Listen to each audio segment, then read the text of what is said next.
Sorry about that. You think you're clicking a button and you're not sure what you're clicking. Hey, everybody. Hope everybody's doing well.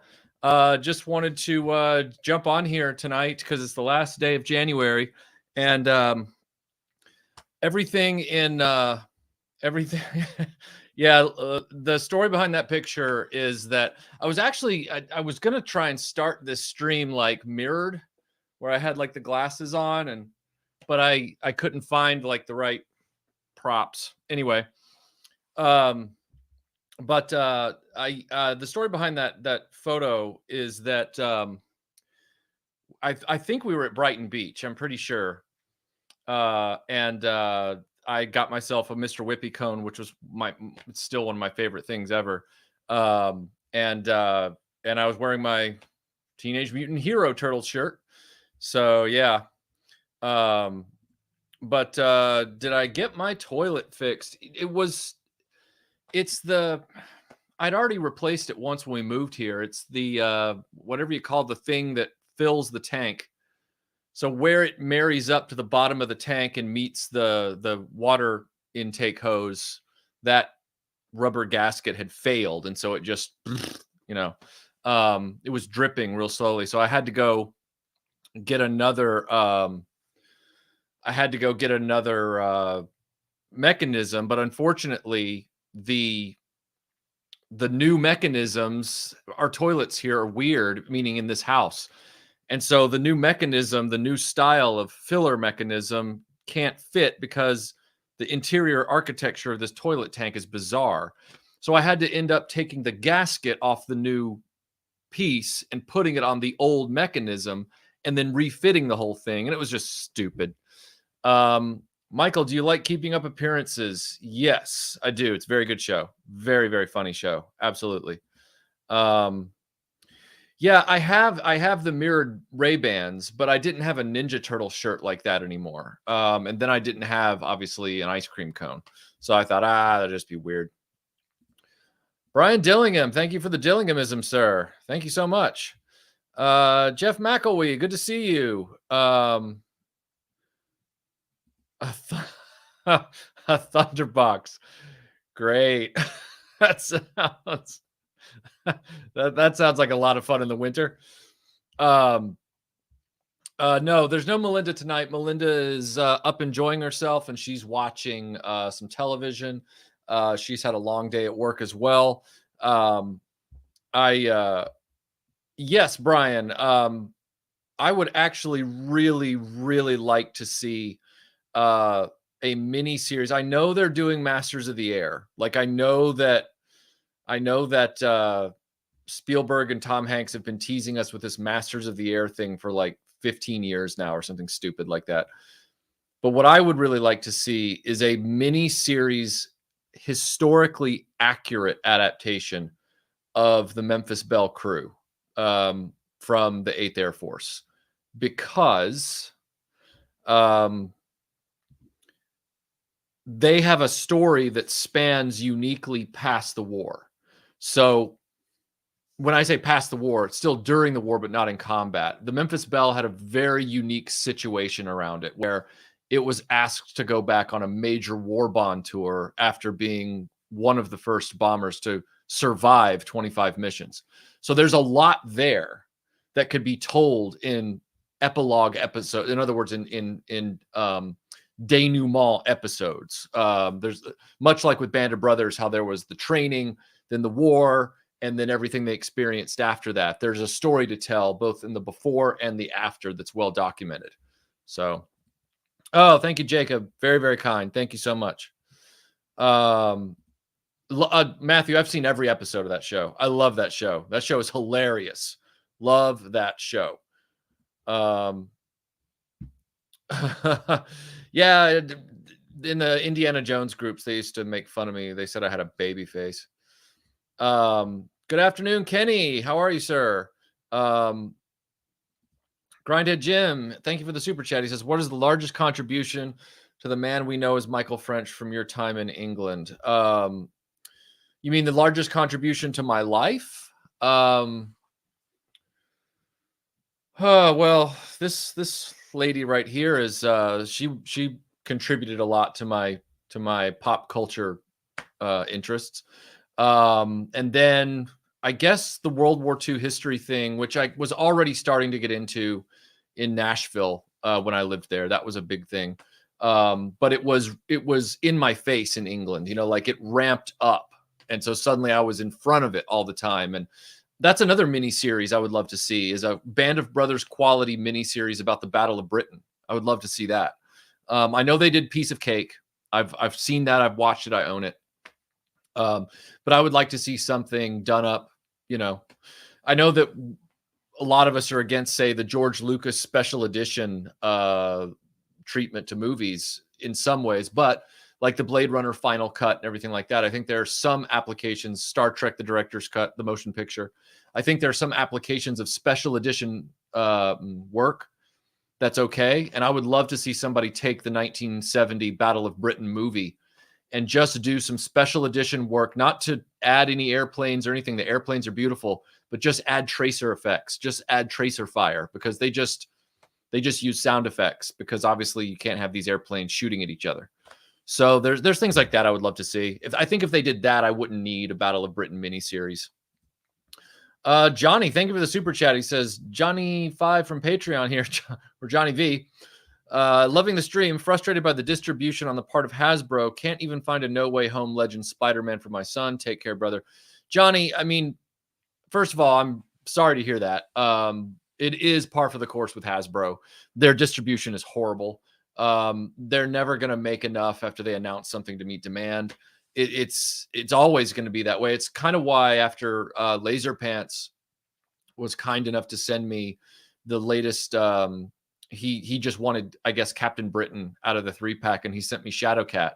That was the last Marvel Legends I really wanted. And even though they're coming out with a new Doctor Strange who has an even better head sculpt than the last photoreal Doctor Strange, which I have, you know, it's like I'm tired of chasing this dragon. And I just brought that up again. Yeah, this was just a surprise for me too. I was like, you know what? I'm having a crazy day waking up to this leaking toilet. And then I had to fix it all morning. And I thought, well, I'm totally out of the mode for editing. I'm totally out of the mode for getting all that stuff done. And it's the last day of the month. I might as well go ahead and just set up a surprise stream and just hang out with everybody for a little while. Dash, is your last name Rendar?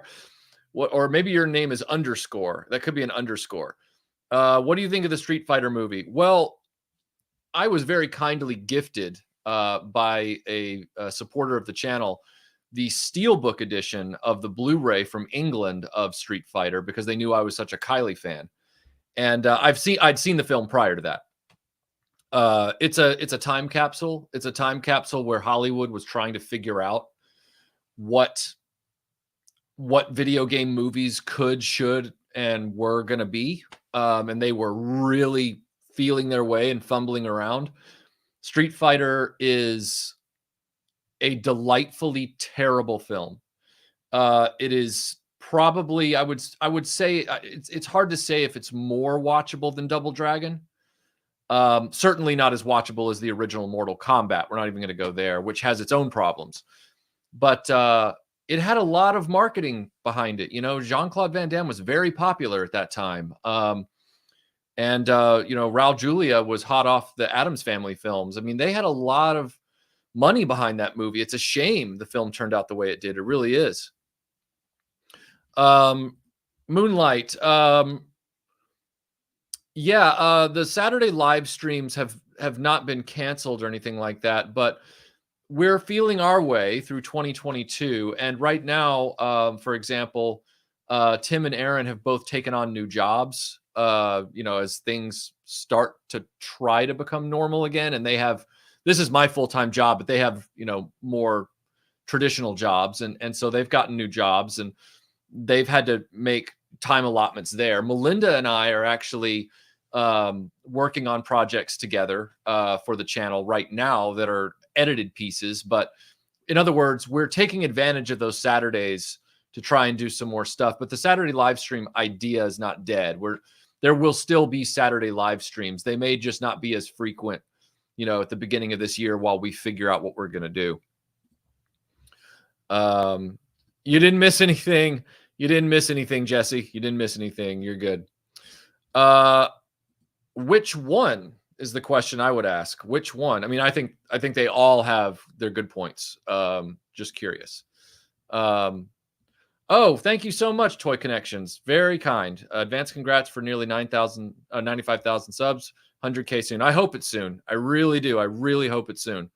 Oh, well, George, if there's one coming. Oh, you mean the original Battle of Britain movie? Yeah, great film. I'd love a special edition treatment to it. Raymond, good to see you. Thank you for the super chat. He said, oh, yes, I've seen all of Blackadder. I think my favorite Blackadder, they're all funny. I love it when Stephen Fry has a big role to play. I do like the earliest sort of late Middle Ages era of it. And then of course I really like the World War I stuff as well. I like everything in between, but you asked me to kind of, what do I like most? And I need to revisit that series. I watched it most recently about 2 years ago, which is an eternity in pandemic years. So I need to go back and watch it again for sure. Let's see. There are some slight quality issues with the Loyal Subject Ninja Turtles. What does that mean, Bjorn? I don't know what that means. The wording is interesting on that. Neil Mundy, thank you for the super chat. He says, do you like Vietnam film shows? Would you like to see a reboot of Tour of Duty? I do remember Tour of Duty. I also remember China Beach, a lot of those other shows. Tour of Duty is one of those that's kind of, isn't that one that fell into this kind of rights obscurity where it hasn't, if maybe it got a DVD release. I can't remember. There was something weird about that. But as far as Vietnam film shows, I'm not opposed to watching them. I have no problem with Vietnam stuff. I love, even though it's not set in Vietnam, I love John Rambo and all those films, which are very Vietnam centric. I own things like Missing in Action, stuff like that. But as far as serious Vietnam films, Platoon, Casualties of War, We Were Soldiers, I've seen them all at some point, but I haven't seen them lately. Full Metal Jacket, I've seen, of course. I find that film to be half excellent, half the filmmaker has some kind of message he's trying to send. And I know filmmakers are always trying to send a message, but when you're doing historical stuff, I think you have a responsibility to try and detach yourself a little bit from it, which filmmakers never seem to do very well. Oh, you were a fan of the Street Fighter movies, Antara.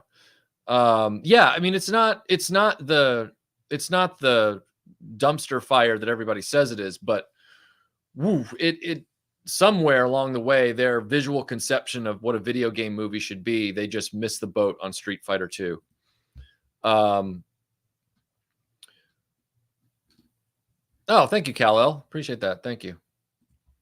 I did not see the new Marauders offerings. I did know that. No, I knew about their Vietnam War Kickstarter, Jesse. I knew about that. Yeah. Oh, thank you so much, Skew. Thank you so much. It's very kind. Street Fighter Bjorn is good, bad, but your mileage may vary. Joseph, thank you for the super chat. Thank you. So kind. He says, the first time I traveled internationally was to Sydney, a brutal flight, 27 hours, got to the hotel, exhausted, too tired to sleep, came upon much music on the TV. First video I saw, Kylie. That's my Munich, 1990, Christmas, MTV, turned it on. Sitting there with my dad after we'd been touring around Munich all day. And what's on the TV? Step Back in Time. And it was a brand new single. And that's how I got introduced to Kylie Minogue. And I've never regretted it. You're very welcome. You are very welcome. Yes. Sorry, I thought I heard a noise. Yes, the one thing that I will say about Marauders is I had the pleasure of talking to them at Joe Fest last year. And I asked them about doing more World War II stuff, specifically like RAF pilots and things like that. because I wanted RAF pilots to replace the ones that came with the 21st Century Toys 1/18 scale fighter planes, because their action figures are not that great. The planes are awesome, but the action figures, And their answer was kind of disappointing. They said, well, they're like, we got to really think about, every time we make a figure like that, because we got to be able to reuse the mold and all this kind of stuff. And very few people want to buy World War II. I'm like, that can't be right. And then they said, so we're not sure if we would invest in obscure uniforms like that. I'm like, these are not obscure uniforms, man. Like, but they kind of just basically said that ain't happening. And I was like, which was too bad, because I really love the stuff I've done on videos already from their World War II line. You're very welcome. You're very welcome. Yeah, it's a great show. It's a great show. I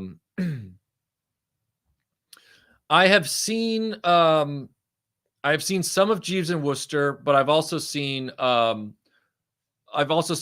of A Bit of Fry and Laurie. And I love Stephen Fry. He is hilarious. It just a very, very smart mind. I don't want to debase him by calling him a mere entertainer. He is just a very smart mind, is what I would call him. And he can do so many things. Have so much respect for Stephen Fry. Yeah, it's because they don't make movies the same way. I mean, back then you can get this all-star cast. You can literally start up a Warbird restoration project just to make the movie. Like, before then, people weren't even restoring these planes.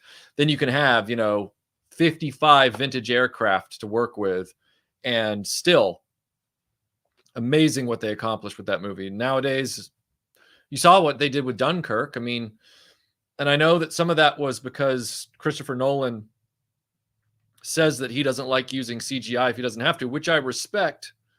I really do. But with Dunkirk, as far as the aerial stuff, it was like, dude, I get that you're trying to be artsy here, but this is, I like what you did, but you didn't do enough of it.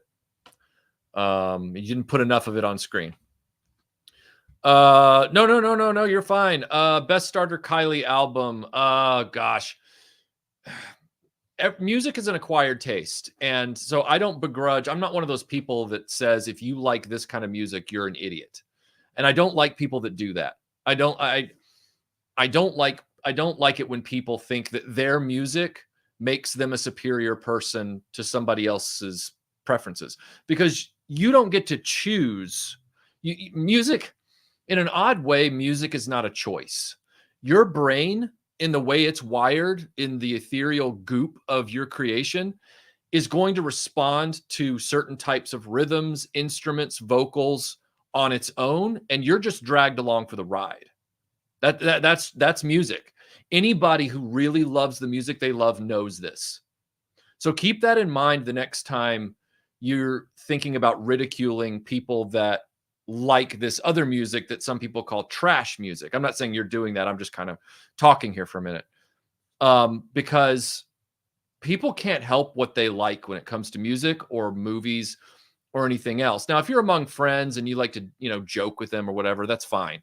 But so I like a wide variety of music. I listen to classic rock, and I listen to 80s pop and synth wave and, all this kind of stuff.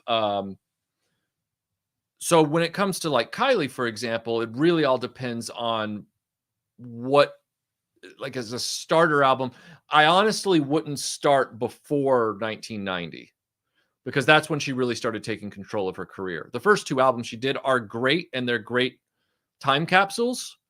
But I would, if you're just starting, I would start with something like even her, one of her biggest hit albums, which was like Fever from 2001. Like, that's the one that was globally mainstream. Although I think her best work is in a lot of the other stuff. But again, yeah, it's kind of like feeling around. As a matter of fact, the 1994 album wouldn't be bad to start with. Her self-titled 1994 album. That's one that a lot of people that I know who listen to metal, I've introduced them to that album first, and they've been like, oh, wow, the tracks on this are really strong. And I'm like, yeah, that's the one that has Confide in Me on it, and a number of her other critically lauded tracks. All right, let's see here.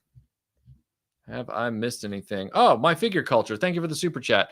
Thoughts on Mattel canceling Amber collection and starting a collector-focused Hammond collection, 3.75-inch alongside Legacy collection. I haven't heard about this.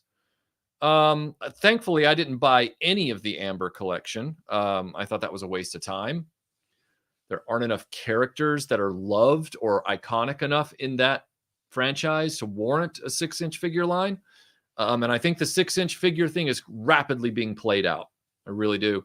The strength of the Jurassic Park line lies in dinosaurs, scaled dinosaurs with the humans to run from them in terror. And that requires 3.75-inch action figures.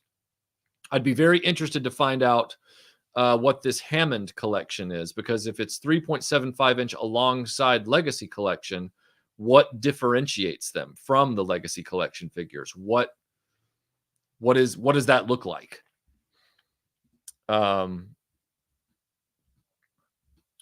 Oh, Matt Cropsey, thank you for the super chat. Thoughts on Lawrence of Arabia? As I've said many times, Lawrence of Arabia is my favorite movie of all time. Lawrence of Arabia, in my estimation, was the very first movie to tackle not just war, but also the complexities of cultural differences. It was a movie that took a step back and said, we are no better than the people whose countries we were occupying during this war. And it's a fascinating film to watch, because you start with a protagonist that is already kind of an outcast in the British Army. And you think to yourself at first, you think, oh, I can relate to that. I'm definitely behind this guy. And then as the story progresses, you see people early on who are Arabian or Bedouin, and he meets them. And at first you think, oh gosh, these people really are backward, and they really are this and that. And he says that to them, you're backward and savage and all this kind of stuff. And I'm going to show you, a better way of doing things. And then very quickly, you figure out that no, these Bedouins are not only very normal, non-judgy. They're not judged in the film any more or less than Lawrence in the fabric canvas of the movie. And suddenly you realize, oh, they're making a lot of sense about their lives and their priorities and everything like that. And Lawrence is starting to show his flaws. And so you get to see this progression of all the characters. And so, like, it's hard to explain this with my hands, but like, at the beginning, Lawrence is like here in our esteem. And then by the middle of the film, he's down here, and another character has ascended in our esteem. And then there are these switchbacks that happen. And it's a fascinating movie. And then when you get to the end, the movie is completely without judgment. The movie is just, and this is the way it is. And this man is haunted, and he's flawed, and he's not a perfect person. He does not fit in, but that does not mean he is a victim. It does not mean he is a saint. Lawrence of Arabia is a film it's a film that Hollywood learned all the wrong lessons from, because David Lean put so much just reflexive insight into that movie. He understood what type of film he was making, because he had a life before filmmaking. He saw a lot of things in his life, the war and everything else, the Second World War. And so when you're watching movies like Dances with Wolves first, or Avatar, or The Last Samurai, or movies like that, and then meaning you've seen those and then you haven't seen Lawrence of Arabia. When you then go and watch Lawrence of Arabia, at first you're going to think, oh, this is kind of like, Dances with Wolves or The Last Samurai. No, it's not. Because those films make the mistakes of everybody on one side is noble and everybody on the other side is horrible. And this one guy is going to figure that out and then become the best of the noble people that he's assimilated into. That ain't Lawrence of Arabia. Lawrence of Arabia is a totally different thing. And people think it's like the proto Dances with Wolves. You're going to be so shocked if you've never seen, I'm sure you've seen it, but people who haven't seen it, you'd be shocked when you watched it to go, oh yeah. A lot of writers who were inspired by this movie really missed the lesson, because this movie, it's also based on reality. I can't say enough good things about Lawrence of Arabia. Just a great film. We will, Keith, at some point, Tony and I will do the Pacific. We're probably going to wait a little bit and do some varied films on the War Stories stream. So, but we will do it. Yeah. Gav H, thank you for the super chat. Who is your pick for the next Doctor? I've said it a million times. I like Richard Ayoade. I want Richard Ayoade to be the next Doctor. And I don't care if anybody comes at me for that. I think he could do it. I think he's great. Yeah, I bought the Columbia Classic set, Simon. And I thought it was going to be released more widely, but it's not. Brian, your mom is a hero. If she worked with David Lean, she has my unending respect. Well, George, I really like Secret Army from what I'm seeing so far. I really like the Secret Army show. For those of you that don't know, Secret Army is an early 80s British television show that documents the efforts of the Belgian underground to get downed RAF pilots back to England who've been shot down. I really I'm enjoying the show immensely. I understand the need for parodying and satirizing World War II with things like Allo Allo and Hogan's Heroes and even Dad's Army, which I genuinely love Dad's Army. But I don't think there's anything wrong with Secret Army. I really like Secret Army. Let's see. Well, the problem, Badre, thank you for the super chat. Or not super chat. Sorry. Thank you for the comment. Do you plan to make Ultraman? I would love to do Ultraman, but it's such a huge, it's like saying, are you ever going to make a video about Super Sentai? Well, yeah. Where do I start? What do I do? You know, where do I start from? I've already started my research with Super Sentai just by saying the only way I can anchor this and not get caught up in an endless series of videos that just won't end ever, and then my channel becomes a Power Rangers channel, is starting with talking about just Mighty Morphing Power Rangers and Zyuranger. Those are the two. I'm going to do that like I did with Robotech, where it was like I'm talking about Super Dimension Fortress Macross, Moss Beta, and Southern Cross, and then I'm talking about Robotech. I'm going to, or I'm talking about Go Lion, Die Rugger, and Voltron, and that's it. So like with Ultraman, it's like I would talk about the first original series, and then after that I would reevaluate. It would be like, okay, I've done that one feature on that series. Let's see how it does. And by that time I will have learned more about it and where to go. More than likely, given my lack of experience with Ultraman beyond the high level knowledge of who and what he is, I would just have to start at the beginning, and it would be chronological is what it would be, series by series. Thank you for the super chat, Blake. He says, hey, Michael, if gifted a Mandalorian bootleg, would you watch it? As bad as the sequels are, The Mandalorian is the exact opposite. Not perfect, but great. Like I said, I've got no beef with The Mandalorian as a TV show. Not one. I haven't seen it. I've never made a video hating on The Mandalorian. I've made a video hating on Hasbro and hating on Disney as corporations. But that's not hating on a show. I've said many times, if the show came out on Blu-ray, I would buy it and watch it. Period. Not so much Book of Boba Fett, only because philosophically, I think less is more with Boba Fett. And from what I've been seeing, especially so far, it's like, yeesh, that less was definitely more with Boba Fett. That was why the prequels made their mistake with Jango and the kid, and everybody likes to conveniently forget what a big problem that was back in 2002. It's like, oh, why'd they do that to Boba Fett? And now they're like, ooh, Book of Boba Fett. It's like, guys, give me a break. World Made of Cardboard, thank you for the super chat. He says, chances of Kylie showing up at Iconicon. What would you do if she did? No way I can do anything but what if. Yeah, very, very unlikely that Kylie's going to be in Iconicon, unfortunately.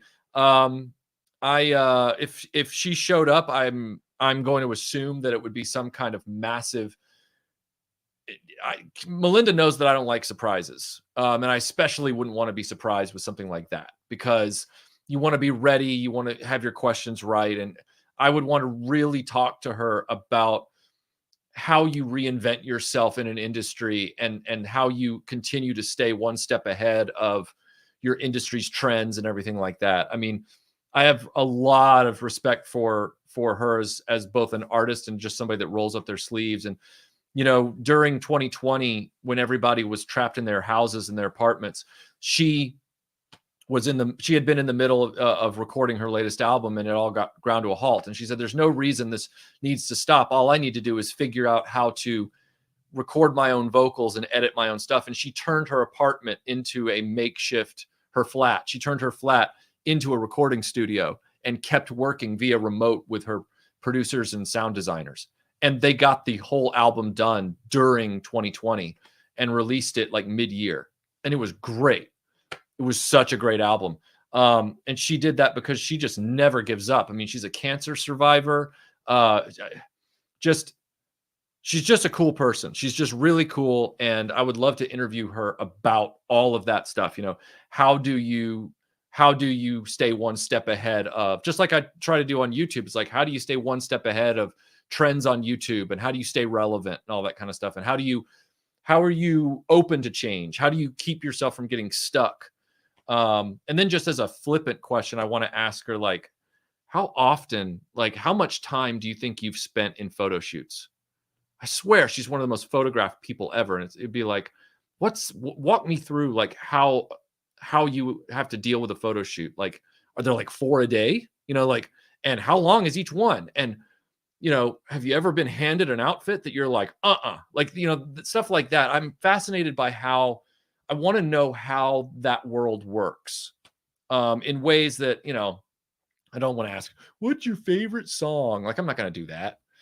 Thank you for the super chat. Maddie says, was the boss costume first used in Doctor Who? That's my understanding. Or it was either Doctor Who or Space 1999 or Blake 7 or one of those British shows. The suit was used then first. Yeah. Let's see. But yeah, getting back to The Mandalorian, I would watch it if it was on disc media, because I have a choice. See, like, I didn't go see The Rise of Skywalker in theaters because I knew it'd be terrible. I waited to, I didn't buy it, but I didn't steal it. I borrowed somebody's copy and then I watched it. But I wasn't going to pay for that. With Mandalorian, I go, like Rogue One. I own Rogue One on 4K. Not a perfect film, but certainly not a disaster. And so I own it and happy to. But with, what do you call it? Mandalorian, it's like, yeah, I'd buy that and watch it if it was available. It's stupid that they don't do that. It's because they're rigging the game. Excuse me. I'm sorry. I didn't mean to do that. My apologies. I really got to stop drinking carbonated water for dinner. But it's part of the game. It's that whole thing of, wow, my, is there really only one person left in the comments? Did we lose internet? Hello? Is there really only one person left in the comments? Hello? Maybe StreamYard. Maybe StreamYard is. Oh, there they are. They're all back. 260. That was weird. The whole thing went down to 1, and I was like, huh? Did my accidental belch just mess everything up? Did everybody go ew? And then they all ran. Wow. But yeah. Yeah, and that's another thing. That's a great point, Simon. Like Disney, Karen. That's the whole point with the whole Mandalorian thing. Is like, as much as I joked about it in the Fire Hose of Fun video, where I said, "Oh, it's legally distinct from Boba Fett for legal reasons," and blah blah blah. It is original. Like, he is a new character with his own name, and he was at first he was meeting new characters in new situations. They quickly started fan servicing it too much and trying to tie it to all this other stuff. And as much as the fans out there are like, I hate fan service, every time they're like, Ahsoka's going to be in this, and they're like, yay. And it's like, oh, I just wanted a new story. I just wanted something new. So I really wanted to see, Mandalorian stay original and keep being original. But, that's what they do. They lean on the money. That's good. And speaking of, those kinds of things, the Marvel shows are the same way, where I say to myself, well, I'm not interested enough post Endgame to pay Disney monthly for the privilege of watching WandaVision or, Falcon and Winter Soldier or, Multiverse of Madness, I guess, will be a movie. So I want to see Spider-Man No Way Home. I'm going to buy that on 4K alongside Afterlife when they come out, so I can watch those. But I'm just not that invested after Endgame, because not because I liked Endgame. I just feel like everything ended after that, and the only thing sort of left over was Spider-Man. So I'm looking forward to seeing that. But like, I didn't go see Black Widow and Shang-Chi. I was like, I mean, if I catch it one day, great, but it just didn't draw me in. It wasn't, let's see. How different does your collection feel now that you have studio and space to display versus before? Yeah, I love it now that it's on display. Although I'm constantly having to beat back the clutter. You want your shelves to be displayed with plenty of negative space, where everything kind of has its area and things don't look like you're just piling them into the shelves, because that doesn't, risers are your friend. All right. Like, get acrylic risers. Good evening, Lio Convoy. Good to see you. But yeah, to answer your question, it definitely makes you enjoy your collection more, because it makes you feel like you collecting all of it was worth it, instead of it just living in boxes where you're going, yeah, I'm just stacking up my living space, and for what? And I wondered about that for a long time. And then I finally had a space, and it was like, this is why I was doing that. Once you get a collection to a certain size, take that money that you would keep buying stuff in and invest in the display stuff for what you have. Because otherwise, there's no point in having it all. You got to enjoy it. I've been watching some classic Who, and wow, some episodes would be in your face about certain topics. Yes, they are. It was a braver time. It was a much braver time when it came to dealing with things head on, and there was an understanding back then for a long time that whether it was comedy, or barring a few eras where things tried to be very homogenized, but for the most part, entertainment used to have courage, and it used to know that art is meant to challenge, because art challenged the status quo, going all the way back to sculpture and literature, on scrolls. Like, it was, satire has been here since the very beginning of humanity. And if a comedian, whether they're in print, or they're on a microphone, if they're not making you somewhat uncomfortable throughout their show and challenging you in those ways, then they're not doing their job. And the same thing goes with entertainment, like film and TV. Lawrence of Arabia, if we go back to that, it challenges your perceptions of things. It challenges you to think in new ways. It was probably a very challenging movie for people in 1962 in a different way than it would be for us.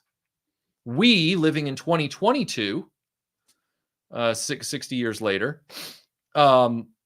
we are challenged by Lawrence of Arabia in a different way, but no less challenging, because the challenges and the depth of the script, the subtext, the nuance, it's all built in. So it's going to resonate differently with us, but it's still a piece of art that has courage and it has something to say and it has a point of view. It's not going into the production going, okay, how can we protect everybody's feelings? I'm not saying that there need to be movies that are deliberately out there to offend. I'm not saying they should be banned or censored. I am saying it's classless, and it's shock rock is what it is. It's the film and TV version of shock rock.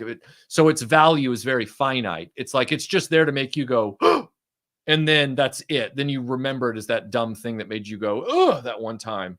That's not what Lawrence of Arabia is. Lawrence of Arabia is real art, and we don't have enough of that anymore. We don't have enough real challenges anymore in our entertainment.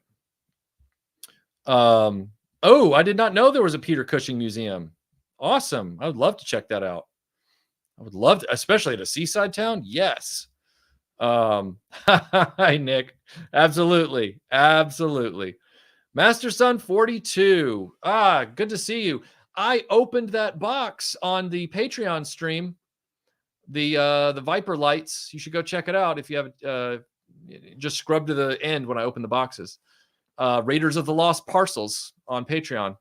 Thank you for those lights, by the way. They're awesome. And I'm going to be putting them in my Viper 1 and 2 here real soon. Michael Hinkson, thank you for the super chat. Hello, Michael from a sunny and warm Reno. Action Force is great with original stories, not enough originality in today's entertainment. Yeah, there was something that this guy said to me on the Action Force video that I did last week or whenever it was, week and a half ago. And he was trying to say that, because I mentioned how Star Wars from Kenner was an original idea at the time. And he was like, Star Wars wasn't original. It was Flash Gordon just reskinned. And I'm going, I didn't say Star Wars wasn't inspired by other things, but by that standard, everything is inspired by something else. If it's not a historically based event movie or TV show, and it's a fictional story, it's going to be inspired either deliberately or accidentally by something from the past. My point with Action Force is that, and I said it in the thing, was, hey, all of these films and TV shows that are mythologically based and fictional have a good guy and a bad guy, or good guys and bad guys, the forces of good and the forces of evil. So you shouldn't sit there and say, and this guy was like, he was like, Action Force is just the new core. It's, it's not the real G.I. Joe. And I'm like, even G.I. Joe wasn't the real G.I. Joe. All right. Like Cobra and G.I. Joe was just a child-friendly version of the Allies versus the Axis. It was the Brits and Americans and the Canadians versus the Nazis. That's what it was. So the guy's argument was empty. It was just empty. Action Force is an original idea. It is a new story being penned from a blank page. Clobbering Times. Good to see you, man. This is my good buddy, Mike Alonzo, who runs the Clobbering Times YouTube channel.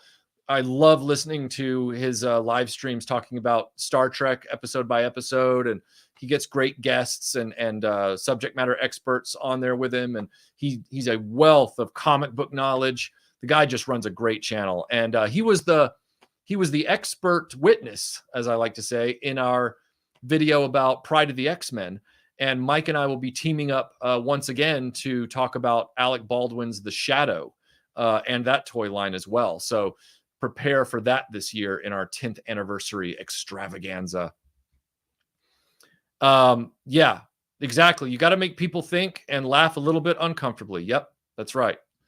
Michael, have you ever seen The Sandbaggers, an excellent Cold War spy series? Not wall-to-wall action, but well-written and acted. I have heard that title. I have not seen it, but I am open to watching anything that's well-acted and well-written for sure. I would love to watch it. I'll put that on the list, sir. I really will. Thank you, Thomas. Very kind. Thank you so much. Huge fan of the channel. Watching for years. Keep up the great work. Thank you. You're very welcome. I will. Is there a toy line in Tony's collection that you wish you could collect?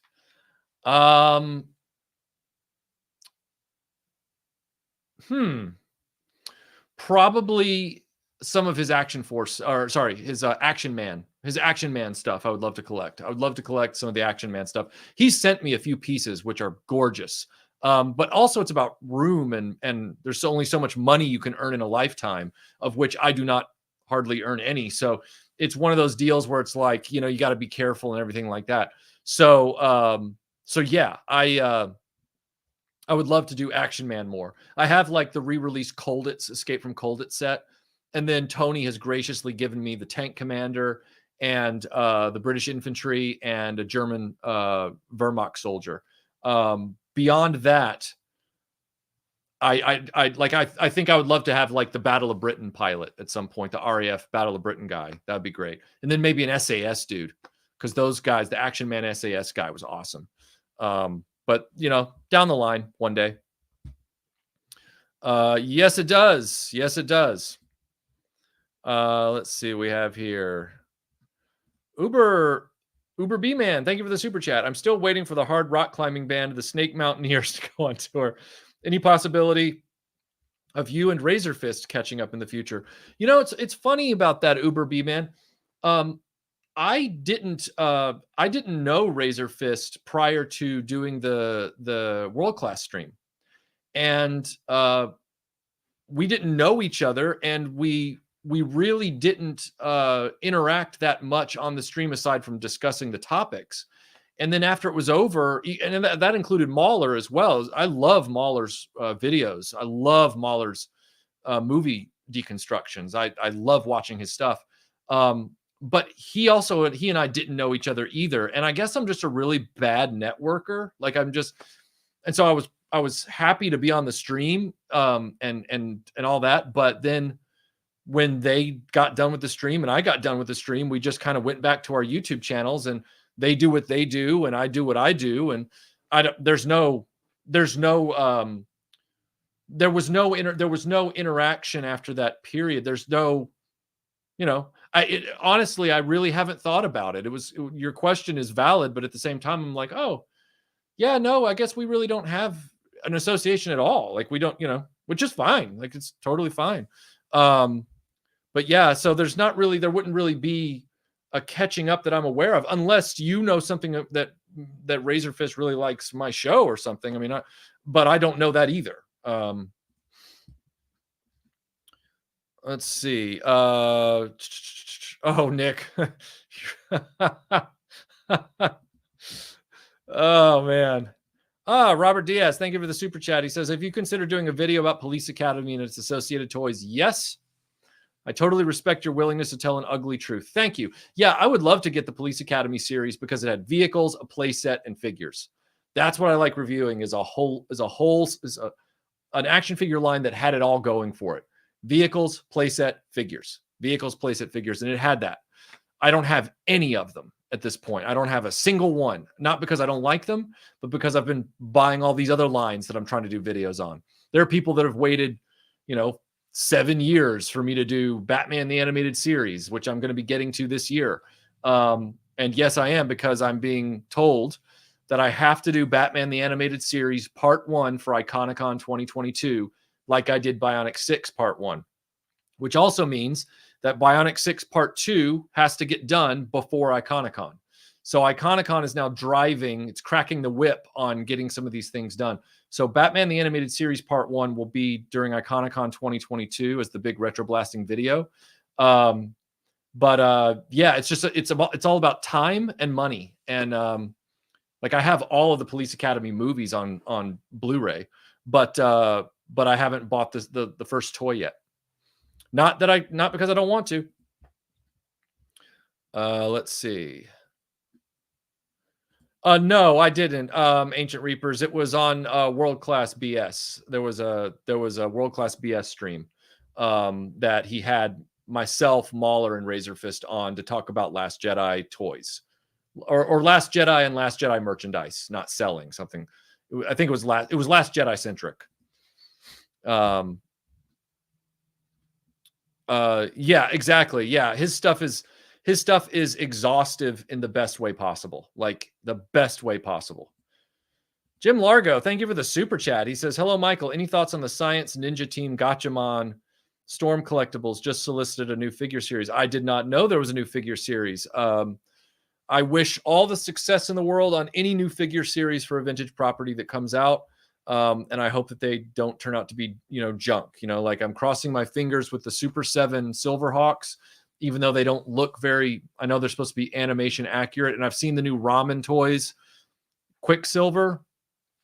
But again, you're looking at like a 6 or 7 inch figure and you're going, I don't want to pay like $80 to $90 for one action figure. I just can't. And I've already pre-ordered only the Hawks.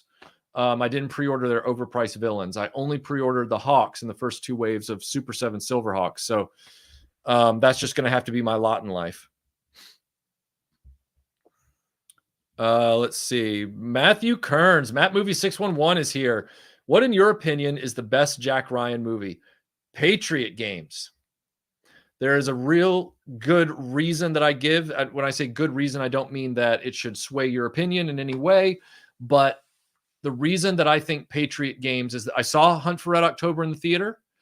I tried to see Patriot Games in the theater, but the British rating system wouldn't let me in, even though I was with my mom, because it's different over there. It was a 15, and I was not 15 yet. I was literally like, it was 1992, so I'm not good at the math, so that's 14. I was definitely 14. I was in my 14th year of life, so I was just a few months away, but they wouldn't let me in. And in that respect, I think it was a 15 movie. Maybe it was an 18 movie. That doesn't sound right. I want to say Patriot Games was 15. And I saw Clear and Present Danger in the theater in 94. The reason I love Patriot Games so much, it's hard to explain or express when you happen to be living in the city where the movie begins, and the movie is set in the present time, 1992, and he saves some of the royals from being assassinated. And the movie was just seminal for me at that time. It was because I was going, to school on the tube and on the train. And there were times where we got stuck coming home from school, and the tube trains were diverted to other stations because of IRA bomb threats. There were IRA bomb scares going on at that time where I lived in that part of the world. So Patriot Games really resonated with me, and it had Harrison Ford in it, who was my favorite actor then, because of Indiana Jones and everything like that. And the film was very suspenseful. I know that it's different from the book.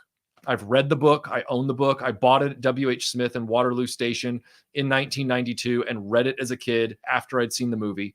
I've still got my British copy paperback of it. But Patriot Games for me is the one that had the biggest impact on me because of a lot of circumstances that were out of my control. I saw Hunt for Red October in the theater 2 years before, whatever it was. And I was frankly, like, I love it now. It's a great movie. I've got it on 4K. But at the time I was like, there's not a lot I can relate to with submarines. I'm not really a boat guy anyway. I like the movie now. I have a lot of respect for it. I really, really like that movie now. I think it's the second best Jack Ryan movie. But Patriot Games is the one that not only could I relate to everything that was going on and I understood it.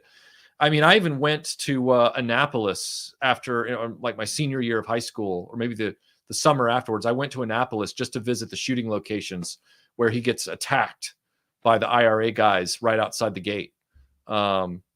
So yeah, I have the soundtrack and all that stuff. It's my favorite. Yes, I love Basil Rathbone's work, Ultimac. I love his work. I especially loved you know, him in The Mark of Zorro and in Adventures of Robin Hood. But I also loved his Sherlock Holmes work. I have a number of those films as well. Oh, thank you so much. I really appreciate that, Ancient Reapers. Thank you. I appreciate that very much. Oh yeah, Evander, I think it's, let me know how big it is compared to the Ghostbusters Firehouse. I've always been curious. I didn't see much of it. I believe I had already, we were about to move away from the United States when I think that was starting to air. I think I missed it, if I'm not mistaken. Michael Hinkson, thank you for the super chat. He says, why are all the vehicles in Hasbro's Star Wars 6-inch line only speeders? Excuse me. Luke's land speeder, snow speeder, speeder bikes. It's size. They can't afford to make things at that scale. They made that TIE fighter, and they made the bad move because Force Awakens was out at that time. They said, let's make it the Force Awakens TIE fighter. That TIE fighter would have justified making an X-Wing in sales if it had been the original TIE fighter, the original trilogy TIE fighter. I guarantee you, if it had been an original trilogy TIE fighter, they'd have already been cranking out X-Wings and everything else because they would have seen the proof that it would sell. But they were dumb, and they made a dumb TIE fighter from a bad film. Because brand synergy. Let's see here. It does feature one of the many dead Sean Beans. That is for sure, Jason. That is very, very true. Yes, very good movie, Jesse. Also, Timothy Dalton's in it. My favorite Bond. Love Timothy Dalton. I had to see that movie. I saw that in the theater. Great movie. Yeah, go figure. I really like Patriot Games. I love it. It's a 15. Thank you, Grindhead Jim. I thought it was a 15, and I was just not old enough to get into the theater. So my mom rented it when it came out on VHS there at the Ritz VHS rental store in Walton, Surrey, England. And we took it home and we watched it. Let's see. Yeah, I've heard about this. Never seen an episode of it, but I've heard about it. And yes, he is underrated, KBA. He is very underrated. Is there anything that you desperately miss from the UK? Watching Top of the Pops on a Thursday evening, Kit Kats? Well, thankfully, Rudy, while I do miss things like Top of the Pops, Kit Kats, Cadbury Dairy Milks, Cadbury Double Deckers, the British contingent of the YouTube community has been so supportive in making this orphaned, adopted British person feel like they're not, gone from where I, spent my adolescence. I don't even have to buy American candy anymore. I've got a whole cabinet up there, thankfully, full of British candy that will last me. And that's the generosity and kindness. And I try to send parcels back as well. So like right now I'm putting together a parcel for a friend that, he likes sweet tarts and he likes Charleston chews and things like that. So I'm putting that together for him, and I'm going to send it back because he just sent me a parcel with, Chamalos and things and jelly babies and all that kind of stuff. So it's a give and take. And that's what I like. It's true friendship. We're not sending this to you because we want something from you. And I'm not sending this back to you because I want something from you. We're sending this to each other because we're friends in foreign lands, and we feel, there's things that we can't access where we are. But you don't have to feel that way. We'll get it to you, Yeah. So as far as what I miss, I guess the biggest thing I miss from the UK is the fact that this country still, minus 2001, this country doesn't play her music. It just, she's globally famous, and yet this country's music scene just rejected her. And that was kind of a weird thing, because, yeah, they brought her back in 2001 meaning when I say brought her back, meaning they bothered to release that record here. And you can get her new records here at like Barnes and Noble, but they don't play her music. They don't do much of anything with it. It's really too bad. And it's weird, but it's part of that whole American culture is kind of an island. Yeah, it spreads out into other countries, but we here are very cloistered in our pop culture attitudes about things. They get all of our stuff. We try and block most of their stuff from coming in. It doesn't make our radar. And that's unfortunate. It really is. World Made of Cardboard. Thank you for the super chat. He says, for your great answer for my Kylie question. Very good and well thought out. Oh, you're very welcome, sir. I can't remember what my answer was, but I assume it was the one about taste in music, maybe. I don't even know if I even properly answered your question, honestly. Oops. Or no, that wasn't it. That was actually another person asking that. Sorry about that. I'm glad that you appreciated the answer that I gave you. So, Victorian Sword, thank you for the super chat. Have you ever seen Garth Marenghi's Dark Place, a funny early 2000s British parody of 80s horror TV soap operas? I haven't. Melinda is a horror fan, so I will recommend this to her, and we will both hopefully watch it together soon, especially if it's on YouTube. Thank you for the recommendation.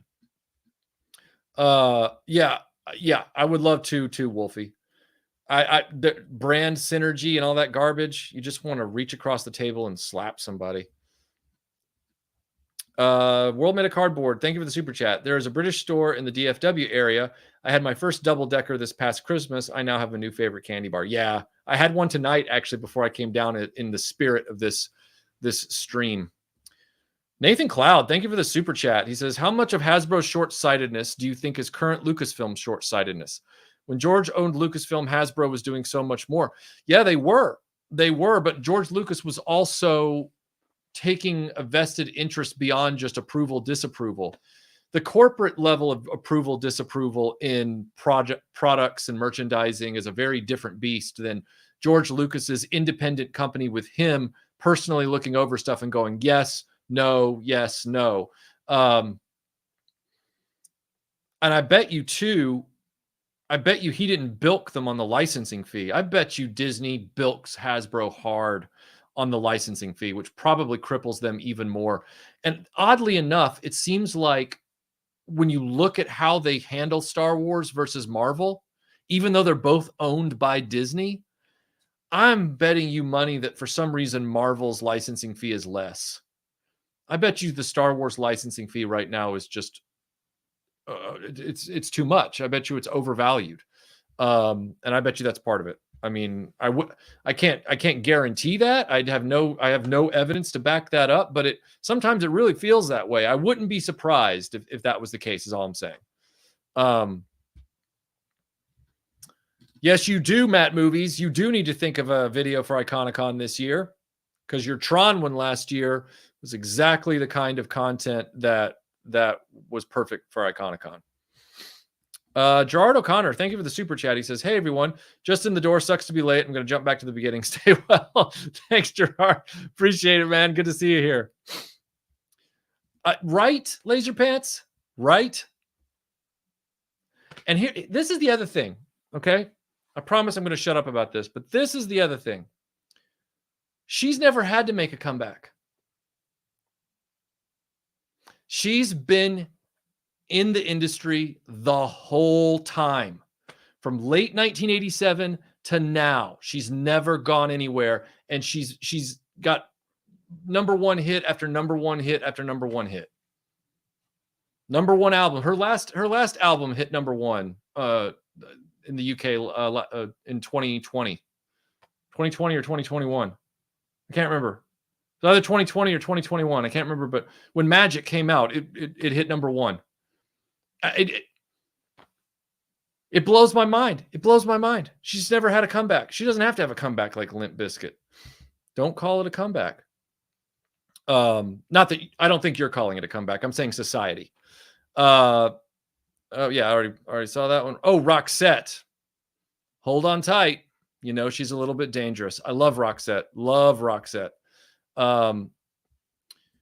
Yeah, I look. There's no British candy. I'm gonna reject. Wagon wheels, penguins, jammy Dodgers. They're all great in my book. They're all great. Bounty bars, the British Mars bars. They're all good. They're all good. Um, Check out the YouTube series called Toy Shop on Tour by Leicester Vintage Toy Shop. Oh, yes, I will then. Yeah, visiting toy shops all over the UK. I certainly will. Jeff Barker, good to see you. Love the stream. Thanks for everything. Got to run though. Bum that work gets in the way. No problem, sir. Just take care of yourself.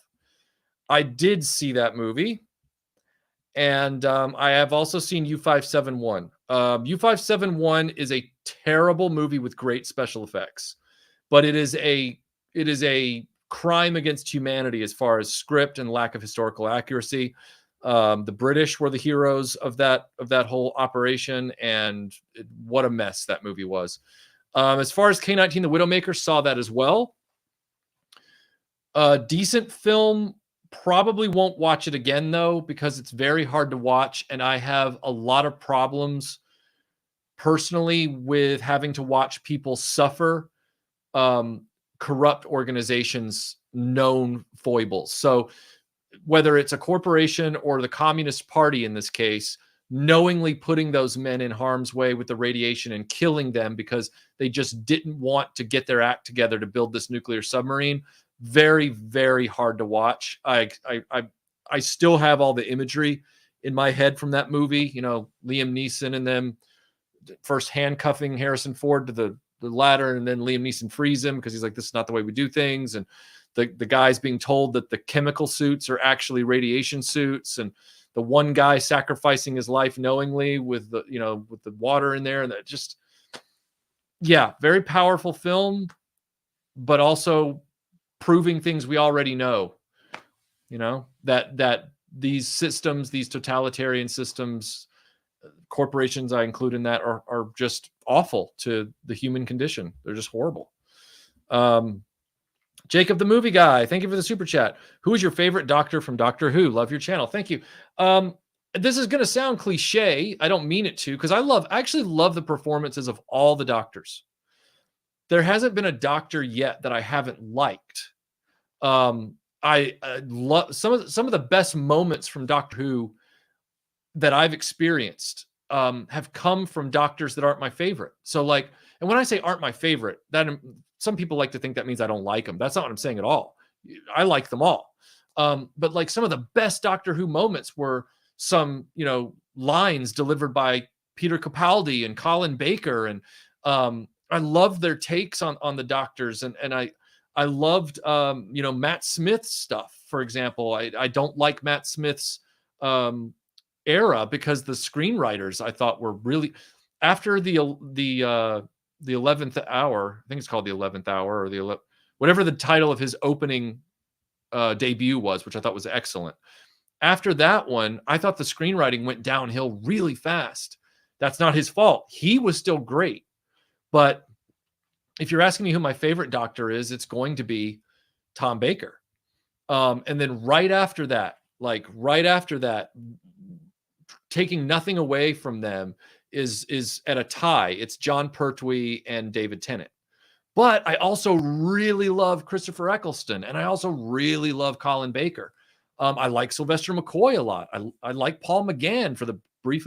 I listened to a lot of the Paul McGann audio dramas on Big Finish, and he's excellent in those. So yeah, it's tough to say, but the reason I picked Tom Baker probably is because I love fedoras, and that early fedora from that costume he wears is so unforgettable. And also because my favorite Doctor Who character of all time isn't a doctor. It's Sarah Jane Smith, played by Liz Sladen. And Liz Sladen is best known. Yes, she started in the Pertwee era, which I love all those episodes as well. Have them all on DVD, British DVD. But that time that she was with Tom Baker, so good. Some of the best Who ever.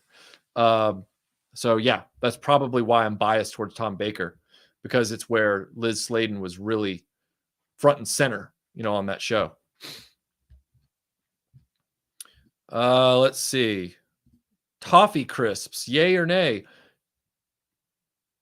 I don't know enough about remembering how they taste to give you an assessment, Nick. I don't know. I'd be willing to try it though. You and Melinda have an accord, sir. You and Melinda have an accord. Let's see. American music, America in the 80s and early 90s seemed open to much pop culture of the rest of the world. I wonder what triggered pop culture xenophobia and when. Yeah, but you know what's odd, Zantara, is that after her 89 album Enjoy Yourself, first she had the album Kylie in 88. Then in 89, she had Enjoy Yourself. Then in 90, she had Rhythm of Love, which is this album right here. And that's the album where she really took control of her career. And it's got some of her most famous hits on it. That was when the American music labels said, "Nah, we're not interested." They didn't bring this or any of her other albums over until 2001 with Fever. I don't know. I don't get it. There is a general thing in America where our entertainment is better than everyone else's, and that's all we really need, barring a few things like Monty Python and some Doctor Who. But there's also this added layer of, in Jurassic Park where they figure out that the T-Rex, the vision's based on movement.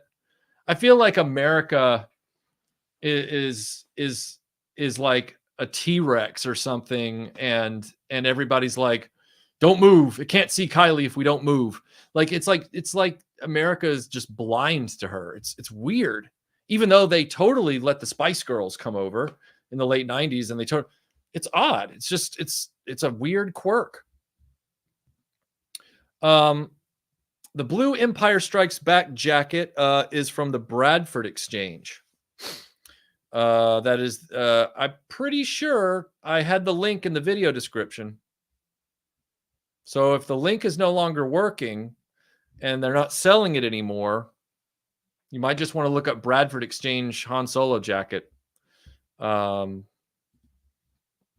yeah, I'm pretty certain that I put the link in the description. Nathan Cloud, thank you for the super chat. What is your opinion on Dr. 8? My favorites are Pertwee and McGann. I love McGann. I wish I would give anything if they had been smart and made McGann the war doctor. In other words, just let the 8th Doctor be the guy who fights the Time War. They already had him in a short. I don't see why they needed to break up the numbering by having this odd one-off war doctor that screws up the lineage of the regenerations. That was really dumb. I like John Hurt. I don't think he did a bad job in the special, but he shouldn't have been a doctor if they insisted on using him. Paul McGann was available clearly. He should have been the doctor that was in the Time War. The 8th Doctor should have been the one that fought the Time War. That would have truly fleshed out his whole history. But they didn't do that. Just like I think the latest Doctor should actually be Susan, regenerated. But I've talked about that a lot too. Michael Hinkson, thank you for the super chat. He says the 6-inch TIE fighter should have been Vader's. That would have sold real well too. That would have sold real well. Yes, Jason, good point. We suffer from corporate control of distribution, which means people don't see anything but the products they sell. Yeah, it gets back to corporate decision-making for sure. It really does. That's a great point.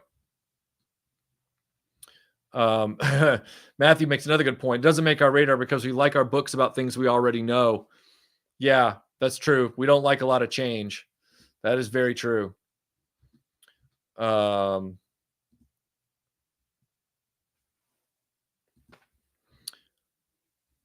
starting to doubt that there's anything wrong with Michael's toilet. I think he just wanted to talk about Kylie. Melinda said, "Go do a live stream. I'm busy." No, man. No, I'm just fielding questions here, man. I'm fielding a lot of different questions. Let's see. Yes, I have seen Das Boot. I have seen Das Boot. Yes, I have. Good movie. I'm not a submarine boat guy, so it's not a film that I've really raced out. Like I've got a bunch of British war films, and as much as I love British stuff, like Sink the Bismarck, it's like I've watched it. It's fine. I'm just not really a water guy.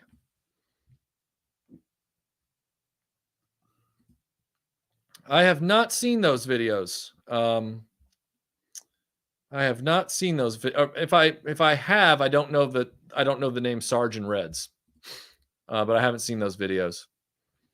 KBA says, after Cloud City and the Bantha, anything else you want for your classic Star Wars collection? Rock Set is my Kylie.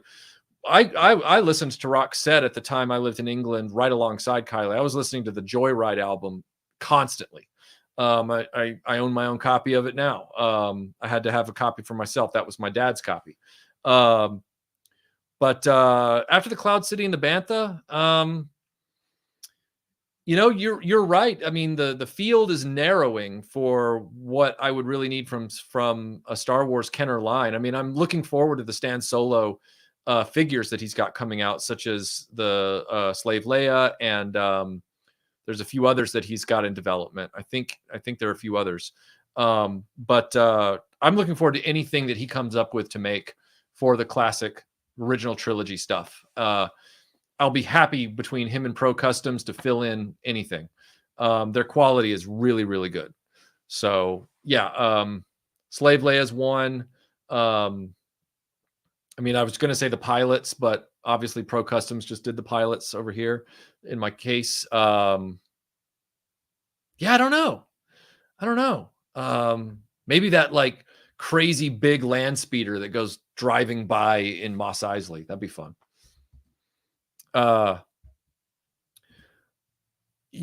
Okay. Well, Daniel, yeah, that's what I'm saying. Like my friend in Cornwall, he has his tastes in candy as well. So we swap back and forth. Yeah. If they're shrinking in size, that is a hate crime, Kieran. That is a hate crime. Oh, really? I did. Interesting. Okay, that's good to know. Let's see. Yeah, I love John Pertwee. I think John Pertwee was a great doctor. John Pertwee, he's one of the more, why did I say that? Whoops, my voice just, he's one of the most enjoyable doctors for his kind of direct kind of terseness, and he's fun. He's a lot of fun. Very different time period. Oh no, I am familiar with Tenko.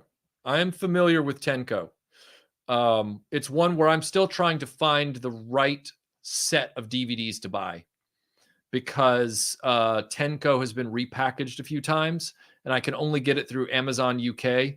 So I've been looking for, I've been reading reviews on, are the repackaged discs remastered?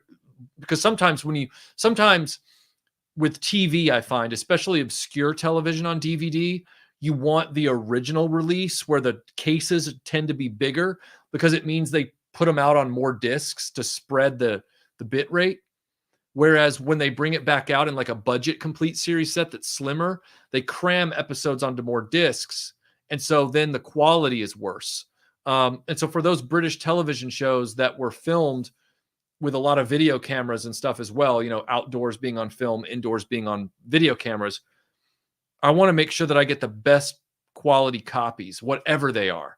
So I'm looking for reviews and comparisons, and I haven't found a good one yet for Tenko, but I definitely want to watch the DVDs of it now. I've seen a number of the episodes. Yeah. Very, very good show. Yeah, no problem, Reynolds. I hope you're well too, Luke. Hope you're well too. Great channel, Reynolds Reviews. I had the pleasure of interviewing him about a month ago now.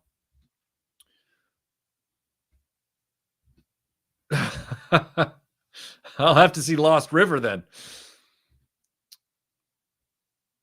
Well, Nick, I'll tell you something. I love K9 and Company. I really do. My buddy in Cornwall, who is a big Doctor Who fan as well, I asked him to make me a Sarah Jane K9 custom figure, because he does custom Who figures. He's very good at it, sculpting and everything. And he made me the one from the promo photos where she's kind of wearing the tweed coat with the maroon tie, and it is my, next to the custom he made for me of her Planet of Evil action figure from Planet of Evil, which is my favorite Sarah Jane look. That K9 and Company figure, I don't quite have the confidence to say that I wouldn't give up the DeLorean if someone offered me that specific mini Metro just to say I had it. But I also love that Nissan as well from Sarah Jane Adventures. We almost bought one of those. We were looking at them. Thoughts on Pat Troughton? Really, really great actor. Unfortunately, most of his, I mean, not most of, but he's the guy with the most stories missing, which is too bad. And I love his whole persona as the Doctor. And I like it when he comes back in later episodes, like the 5 Doctors and the 3, is it the 3 Doctors or the 2 Doctors? I always get those confused because there's one called the 2 Doctors and there's one called the 3. Yeah, I like him a lot. I love him in Tomb of the Cybermen. I love Tomb of the Cybermen. His lifestyle behind the camera was troubled and weird. But he's a great actor. I mean, he's got one of the most memorable episodes of Colditz when he guest stars in Colditz. Just harrowing. Fedora culture has been destroyed. Not if you wear them. If you wear them, you keep it alive. And yeah, that Doctor Who fedora did rock. It rocked a lot. And I love Sarah Jane Adventures too. I love that show. I have the whole series on disc right next to my Blu-rays, my British limited edition Blu-rays of the Doctor Who collection, which thankfully actually have K9 and Company now. David Tennant showed up in that show, and Matt Smith in the last season showed up in that show as well. Let's see. How did you acquire the Dick Tracy blank figure to complete your set? I was obsessed with finding that figure since the summer of 90. In the summer of 90, I was looking for it all over the place and couldn't find it. And it was one of those ones that nagged at me my whole life. Like, did that actually come out? Did they actually make that? It was on the back of the card. You find out the whole story, and then you still can't find it. And then finally eBay comes along. And about 10 years ago was when I pulled the trigger, and I was like, I want a loose one complete, and I want one on the card. They're easier to get on the card than they are to get loose. I say easier. There's more carded, I think, than there are loose. But I got one of each. I have a loose one, and I have a carded one. And they are, I eBayed for them over a period of like 3 years.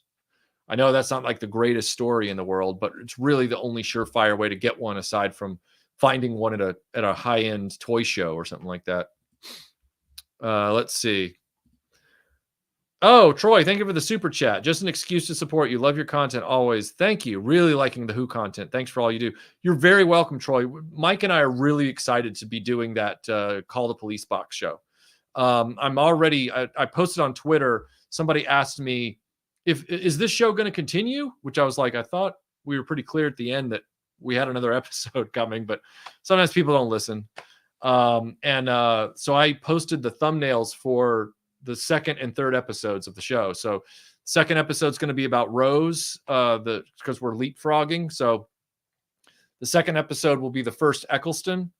I say second episode. Consider the introduction episode that I did, or that he and I did. Consider that episode 000. All right. And then the video that we did about Unearthly Child is episode 001. Fair? So 002 is Rose, the first Christopher Eccleston. And then 003 is the Daleks. So we'll be going right back to Hartnell. So it's going to kind of be doing this number where it, leapfrogs over itself.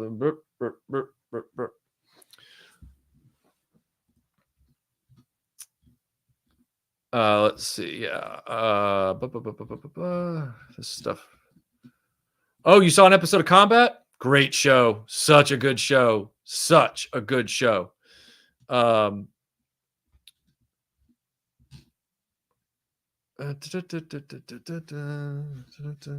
Looking here. I prefer Captain Jack only because he doesn't break the continuity so much. I think River Song was fine in some respects, but she's a Stephen Moffat creation, and I don't like Moffat's writing. I just don't like the way Moffat writes a show, a Doctor Who show. I think he's way too all over the place with stuff. You're right, babe. I do hate water like a cat. I really do. Let's see here. Oh, World Meta Cardboard. Thank you so much. He says, I second your view on Tom Baker and Sarah Jane. I've been binge watching Doctor Who on BritBox. During Hand of Fear, I actually got tears when Sarah Jane said, don't forget me. No way I can. Yeah, I have all of her episodes. I have all of her live action content in hard media in one form or another. All British original discs or pressings, whether they're DVD or Blu-ray. And then I have all of her audio stuff as well. So I have all of her official BBC audio stuff. I have her entire Big Finish Sarah Jane Smith adventure collection, which I'm hoping her daughter, Sadie Miller, is now performing as Sarah Jane Smith in the Big Finish audios. And she does an admirable job to the point that you can kind of get lost when you're listening to it. And she can deliver many sentences sounding a lot like her mom. I bought all of hers as well on hard disk. So like any Sarah Jane Big Finish thing that comes out, like I'll buy digital copies of a lot of the Big Finish Doctor Who adventures.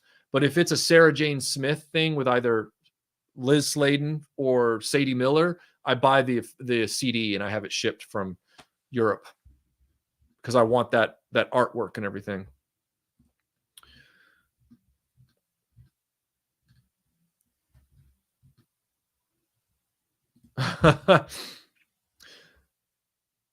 The theme tune was not great.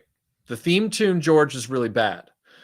But I think that the Whovian fan communities, they seem to forget that was a Christmas special that did really well. I mean, like it did really well in the ratings. And then because that was around the time that I believe that was just around the time where things were in flux. And I don't remember. I don't know if Michael Grade had come on then or not as BBC controller, but they just didn't pick it up. They were just like, we've changed our minds and we're not going to do that show. And it's like, dang, you know? And I think that was what was in the back of Russell T Davies' mind as well, where he was like, God, there was a reason they wanted to try this as a spinoff because she was the most beloved companion at that time. And it was working. And that's probably why he tried it again with Sarah Jane Adventures, which I'm so glad he did. Although I do wish that Sarah Jane Adventures had been as good as it is and as much as I enjoy it, and I really do enjoy it. I do wish they dialed it up a little bit closer to the way classic Doctor Who's maturity level was. Sarah Jane Adventures is kind of like they tried to fall into this almost like Harry Potter kind of thing, which was super popular at the time. So I get the intelligence of it. I get it. But it was, if they had just made it just a little more Doctor Who, like classic Doctor Who, I think it would have served it better. Closer to the Big Finish Sarah Jane Smith audio series in terms of its tone and everything like that, then it would really be unforgettable. And it is an unforgettable show. It absolutely is. And I love watching it. That's just a little, it's probably the opening theme of Sarah Jane Adventures that bothers me the most. It's not the actual content of the show itself for the most part. It's the opening theme that sounds very budget Harry Potter. It's something about it. Ryan, good to see you. Good to see you. When it comes to the Robotech toys, I'm surprised they never made a 3-pack of the Valkyrie in each form or mode. It was because the robot itself was considered proprietary to Hasbro at the time. They were not allowed. They were not allowed. It wasn't the fact that they couldn't make a transforming toy. It was the fact they couldn't make the robot. At least that's my understanding. Yes, the toilet is fixed. I fixed it myself. If you can fix toys, you can fix turlets or loos or lavatories or toilets or crappers or whatever you want to call them. Commodes. I can just keep going. Shabby, good to see you, man. Good to see you. Sholazy's Scale and Schematics. Thank you for the £5 super chat.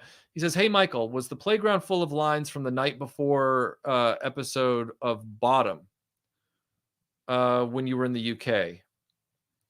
I don't know. That doesn't ring a bell to me. I was flipping a lot between BBC, ITV Channel 4, and Sky. We had Sky as well, and so there were a lot of channels on Sky that I would watch often, like the Comedy Channel and some of the movie channels. So there was a lot there that I was watching. There were some things I missed, like probably if it was on up against DJ Cat, then I might have missed it.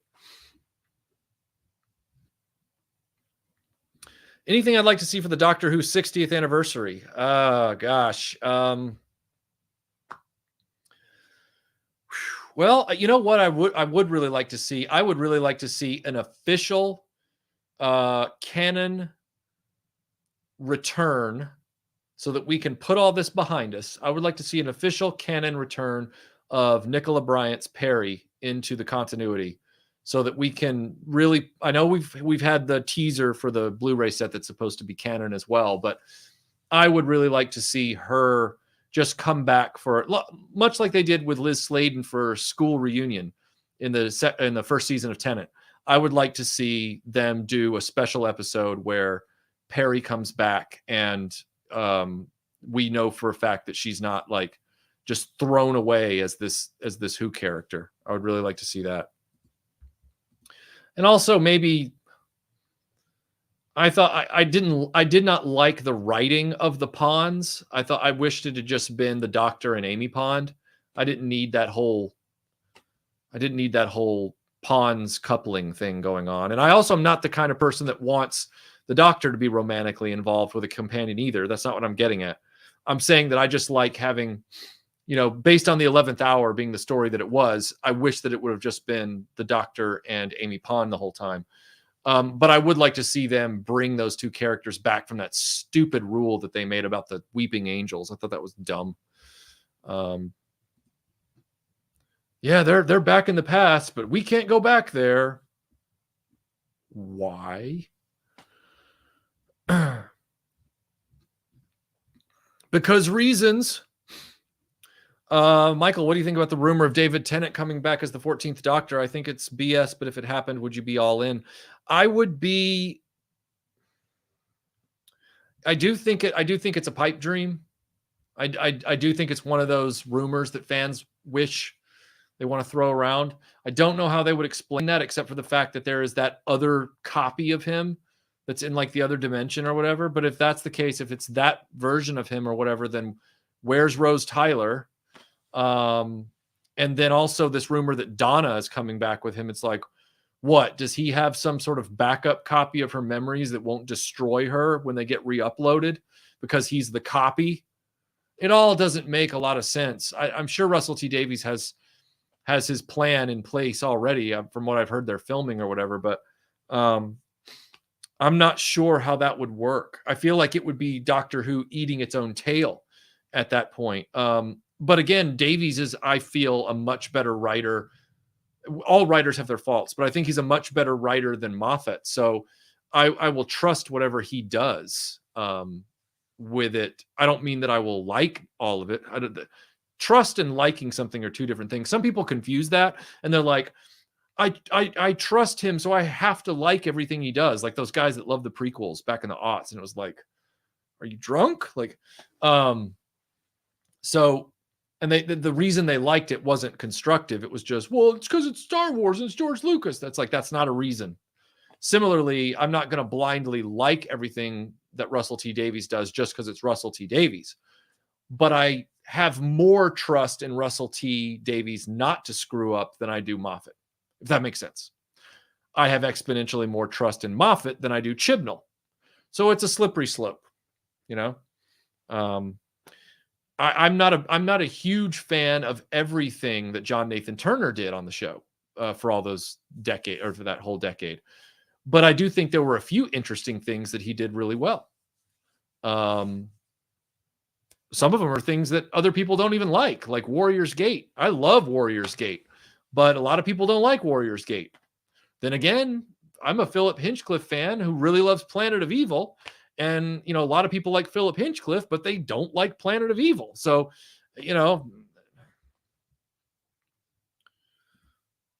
wondering, thank you, Audrey. Wondering if you're familiar with 3-0 toy line and what is your take on them? I've never heard of 3-0. I'll have to look them up. I don't know who they are. Yeah, they were only sold in Canada, from what I understand. Only sold in Canada. I do not have the silver version of the Vamp in the MacGyver line, Bjorn. That is a very rare piece. I've known some people who've had it. I think I saw one at a toy show one time, or maybe in a photograph, but I've never handled one or had one. I gave up on collecting the esoteric copies of the Vamp because it just got too expensive. It's just too much. I don't know, Rudy, if my brother is in for the re-release of Hero Quest. He was really disappointed by the re-release of Fireball Island.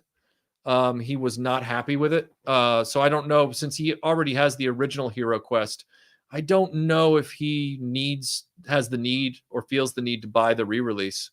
Not sure. Combat is a great show. Great show. Yes, I have seen Battleship Yamato $21.99. Yep, it is very good. I'd like to get the full set on Blu-ray, but so far I only have like the first 2 volumes. Let's see. Sergeant Slaughter Slaughterhouse. Thank you for the super chat. He says, shout out to some great Aussie bands, musicians, Australian Crawl, Cold Chisel, John Farnham, Men at Work, AC/DC, and of course, Kylie Minogue. Yeah. You won't get any argument from me on that. Wes Robinson, thank you for the kind super chat. He says, just saying hi, love the Doctor Who video, can't wait for more. And they are actively in the edit right now. We've already recorded the next episode. I have to edit it. That is a very long process. When I say very long, I mean long hours of doing it. It probably took me a week and a half of editing every day in total. Like I would break it up and go make another video. But in total, it took me a long time to get that one done. But the final result was so satisfying that I will keep making the show with Mike. We're dedicated to doing more episodes of this. And so the next episode has already been recorded, the main discussion, and then I have to edit it and drop in all the clips. But it takes a long time.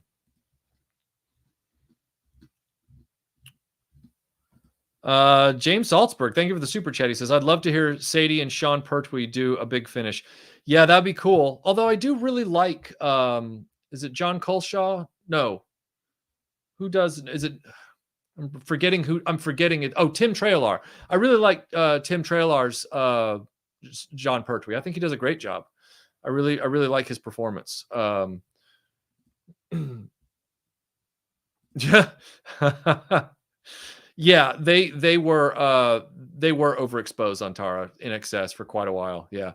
I actually think their 1997-98 album Elegantly Wasted is underrated. Randall, thank you for the super chat. He says, any restorations in the works? You're kind of my go-to channel for such things. Yes, I'm in a restoration right now. I'm actually restoring a Terrordrome. And I know I've been saying that for a long time, but it got cold while I was still trying to get all the adhesive off that stupid big ring that sits on the top.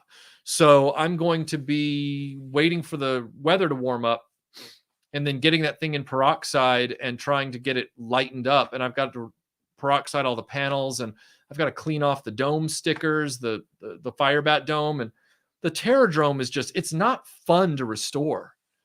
Everything's fragile. Everything. It's like, don't break this. Don't break that. How am I going to clean this without breaking it?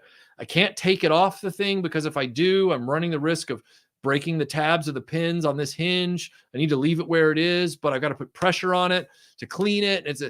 It's just like, so it's when I finally do part 1 of that restoration, you're going to hear a lot of sarcasm from me about how I felt about that process. Yes, I saw Red Dwarf. I even saw Red Dwarf on PBS in the 80s, or the late 80s in the States. I remember seeing the episode backward. I thought that was the funniest thing I'd ever seen. I still think it's one of the funniest things I've ever seen. Let's see. I would love a Bond line. I would wait for Dalton and Mariam Dabo.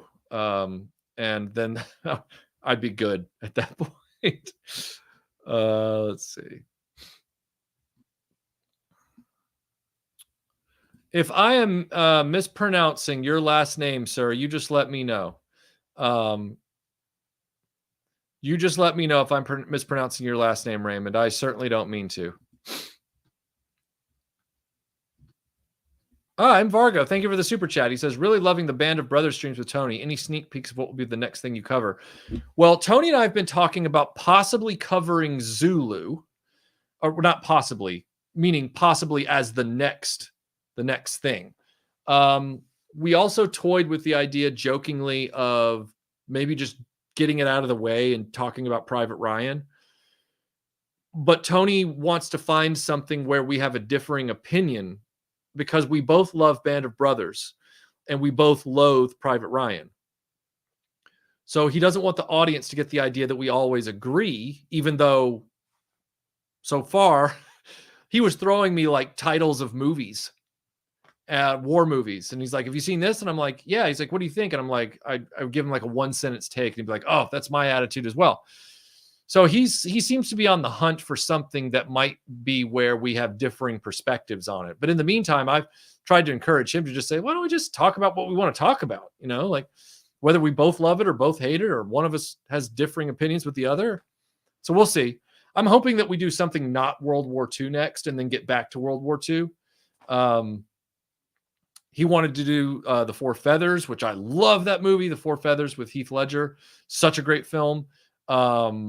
I'm game. I'm game for whatever he wants to do. I told him at some point I want to tackle the fictional war films as well. Like I would like to talk about, you know, Where Eagles Dare, and I'd like to talk about 633 Squadron, Ice Cold and Alex, Force 10 from Navarone. I'd like to talk about all these other films. We've started with such a heavy hitter that I hope the audience will be cool with that.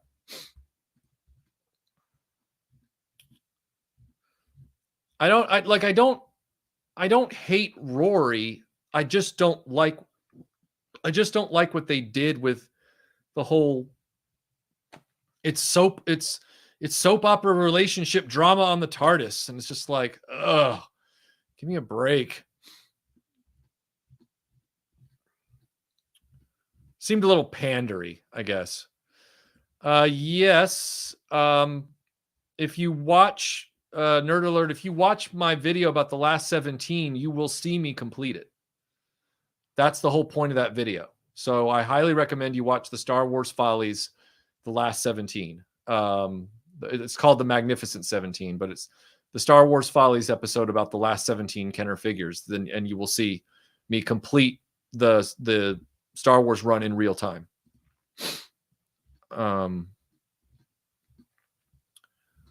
Let's see. Hasbro's indie announcement. It's the same thing over.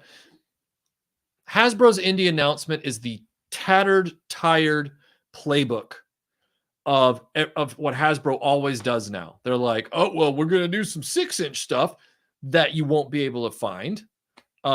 Just like, you know, we at the very beginning of the stream talking about how you can't find the No Way Home figures. Surprise, surprise. So you're going to have a 6-inch line of figures that's probably not going to be any more or less served than their Ghostbusters line. So like Marvel comes out with like the most stuff, with Star Wars seemingly on parity, maybe a little less. It's hard to say. Sometimes Marvel's, I think they're doing about the same amount of product. Then underneath that is Ghostbusters, which isn't doing hardly anywhere near the amount of figures because it doesn't have it, right? Indiana Jones, they don't got that many characters to make that are in a 6-inch scale that you can really do these days. Do you really think that Disney is going to let Hasbro make Nazi officer action figures from those movies? If they do, they're going to be all sorts of changed everything. They won't do it. So they're going to be hard to find. There aren't going to be that many of them. They're probably going to be a bunch of subtle variations on the figures they're allowed to make. I don't see it doing very well. I could be wrong. We could all be wrong, but the past dictates the future. Show me an Indiana Jones toy line that has succeeded. They haven't. So Indiana Jones traditionally doesn't do well, regardless of what the fans say they want. Maybe, okay. Most of the generation that loves Indiana Jones is already in their early to mid 40s, if they haven't reached 40, late 30s. They haven't embraced Indiana Jones toys yet enough to make them successful. Unless a switch flipped and suddenly they're like, yeah, Indiana Jones is the best thing ever. I'm going to buy all those toys. It's not going to fly. And given the behavior of most of the guys in our generation on the internet right now about toys and pop culture, I can tell they haven't leveled up to recognize Indiana Jones as one of the best things ever. These are guys that don't even want to tuck in their shirts. All right. So they complain about tucking in their shirts. And you're going to tell me they love Indiana Jones? I don't think so. So Hasbro has just dusted off this playbook and they're like, yeah, 6-inch, 3 3/4-inch super articulated and retro collection. Will the retro collection have knees? Like the knee joints like the Kenner ones did? I doubt it, because the hyper articulated ones, super articulated, will be the ones with all the joints. So does that mean they're going to tool up 5 POA Kenner-like retro figures that are more like if Indiana Jones figures had not been Real West conversions, but they were like Star Wars figures? Well, that's hooray. I don't know.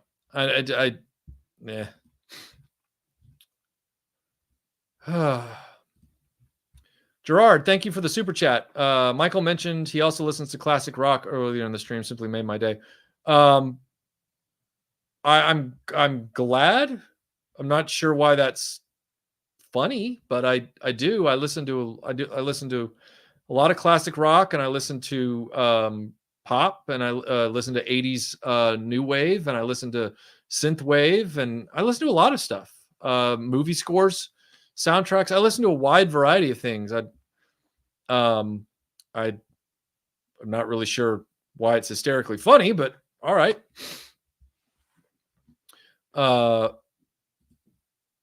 Just a thought for a Doctor Who show for your favorite episode or story arc of each Doctor. Yeah, we're going to get into like variety shows where we do different topics as well. Like that will be a thing. We're going to talk about the Big Finish audios, not like we're not going to do an episode called Big Finish audios. Like we're going to pick a Big Finish story and talk about it, stuff like that. So we're going to be doing those things, the comics, the toys, things like that for sure. I have read the Danger Girl comics, Flash. I have. The figures are okay, but they're more like display statues. They're all right. They don't quite live up to J. Scott Campbell's art, but they're all right. They're cool. They're the kind of figures you want to keep on the card back, because the card art, Campbell's card art, helps sell what you're seeing in the bubble. That's the ultimate expression of like 90s/2000 figures that are meant to be bought and displayed as collectibles for sure. Let's see. If you're ever in Dallas, Texas, Dallas Vintage Toys. Yeah, they years ago, Dallas Vintage Toys sent me a G.I. Joe Super Trooper, just as a thank you for the videos I was doing about retro toys. It was very kind of them to do so. Thanks for the super chat, James. He says, Attack Force Z and Go Tell the Spartans. Those are Go Tell the Spartans is a spoof of 300, right? If I'm not mistaken. Or maybe I'm wrong. Maybe I'm thinking of something else. And I'm sorry, that's probably Attack Force Z, right? Let's see. Yeah, exactly, man. Band of Brothers is must watch. Must watch. Raymond says, that was a direct response to something that Tim Tays asked me about, but don't worry. As long as it's not produced shithead, I'm fine. That's funny. That's funny. It's on DVD and Blu-ray. Like, you're sure about that? Because I haven't been able to find it. Not in an official capacity. I've seen bootlegs, but I haven't seen an official release. Be very interested to hear what you find out, Carl. Michael Hinkson, thank you. He says, oh yeah, Playmobil doing an Indiana Jones. Playmobil doing an Indiana Jones toy line would be awesome. I mean, with all the pyramids and adventure sets they've already made and everything else, I would love that. I would love that. Oh, thank you. This is very kind, Raymond. Very kind. Yeah, I am working on a big Terrordrome restoration. It is the most unfun experience I've had trying to restore a toy because there's no progress. You don't feel like you got any progress. It's like once I get done with this one big thing, it's only so I can do this other big, inconvenient, messy thing. It's horrible. And the playset is so cool, so I don't want to abandon it, you know. Let's see what we got here. All right, so let's see. I saw something here from that's a question for someone else. I have not watched those yet. I know of The Professionals. I've heard of The Professionals, but I have not seen them. Go Tell the Spartans is a 70s war movie. Okay, good. I'm thinking of Meet the Spartans, which is the Carmen Electra bad spoof of 300. I will check out Go Tell the Spartans for sure. Thank you. I'll put that on my list. Indiana joins the chat. Let's see. Yeah. Yes. Yeah, my brain sometimes transposes things. You know, Burt Lancaster, he's one of those guys when he does a war film, it's like I'm always a little bit on my toes and chewing my fingernails if I've never seen it. Because when I'm watching something like The Train, it's really great. And then I get saddled with something like Castle Keep. And I'm like, this movie blows. And Burt Lancaster, when you see him, he was a great actor, but he was very interested in the craft and interested in breaking new ground with his performances and doing avant-garde things. And so that's why he ended up in that movie, The Swimmer, which is so weird. That movie's just unpleasantly weird. And so like with Castle Keep, for example, so when I hear Burt Lancaster World War II film, I'm like, is it going to be like The Train? Or is it going to be like Castle Keep, you know? I can't throw away the Blu-ray of Castle Keep, but nobody else wants it. I had to buy it all the way from England from wasn't Arrow, it was oh gosh, what's the name of that company? Not Informative, but I can't remember. Anyway, they're a great Blu-ray company, but had to have it imported. So Daniel Dorian, thank you for the super chat. He says Kenner Robin Hood doesn't get the love it deserves. If you'd like to stare at that for a few minutes, I'm giving it some love, and I'm also working on a 2-part retrospective on it. So I'll be doing a 2-part retrospective on the Kenner Robin Hood stuff here soon. As soon as I get done with Bionic 6 Part 2, that's the next feature.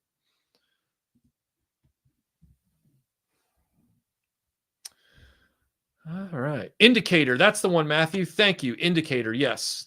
I knew it was an I. Jehovah begins with an I. You know, yeah. I knew it began with an I.